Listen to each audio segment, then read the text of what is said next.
Joining me is our medical correspondent and OB/GYN herself, Dr. Jennifer Ashton, who's going to be with us as we go through this series. Good morning. Good morning, Maggie. So as you can see, we're all very excited to have our babies. You've delivered more than 1,000 babies. What's the most exciting part for you as an OB? I'll tell you, Maggie, the thing that really stays with me time after time is that there are over 1,000 children walking around this planet, and my hands were the first hands on them as they came into the world. And you know, in medicine, there are so many times there's such tragedy, sadness, there's disease, death. To be in a field like OB/GYN where there is so much happiness and you're helping to bring life in the world, there is nothing better. I can imagine. And you're going to be helping us through this series answer some of the questions and bring us up to date on the technologies. Some of the questions you heard in the piece, like the food thing. What can you eat? What can you not eat? Right. What's your take on that? Food is a big thing, and it always generates a lot of anxiety because, again, you get 10 pregnant women in a room, they'll hear 10 different things from their friends, their relatives, their obstetricians.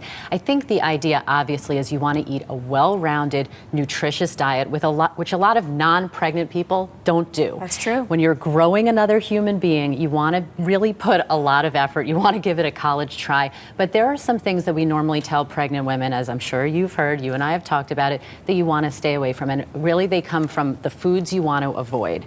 So usually the first and biggest one is mercury. So fish that are like shark, tilefish, tuna, swordfish, those foods tend to be high in mercury, those fishes, and you want to try to minimize that to no more than about 6 ounces a week. The next thing is undercooked meat or eggs. So now is not the time to go for the steak tartare when you're out at a restaurant. You want to make sure things are well cooked.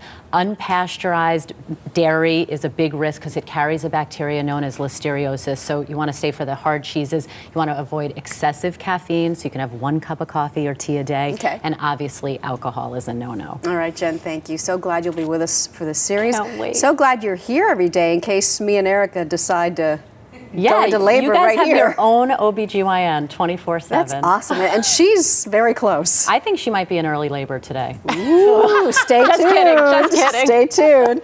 And next week on Early's Having a Baby, we're going to look at the fears that many expectant moms have during their pregnancy and how doctors these days address them. For example, we've come a long way with fetal testing. That's just one of the things that we'll show you next week.